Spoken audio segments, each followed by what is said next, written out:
यात्रा सुरू झालेली आपण पाहत आहे की माझ्यासोबत महायुतीचे उमेदवार आहेत खासदार श्रीकांत शिंदे. गेले 10 वर्ष सातत्य त्यांनी राखून आहे. आणि काय सांगाल की सर कशा प्रकारच्या शुभेच्छा डोंबिवलीकरांना द्याल, तुमचं काय मत आहे? सर्वप्रथम सगळ्यांना या हिंदू नववर्षाच्या खूप खूप मी या ठिकाणी शुभेच्छा देतो.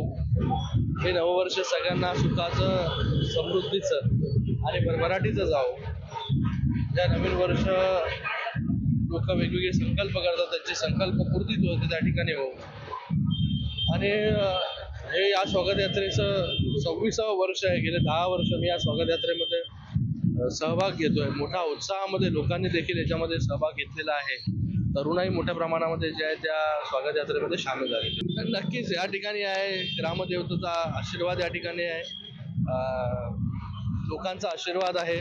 म्हणून गेले 10 वर्ष जे आहे या कल्याण लोकसभेचं नेतृत्व करण्याचा भाग्य जे आहे ते मला या ठिकाणी.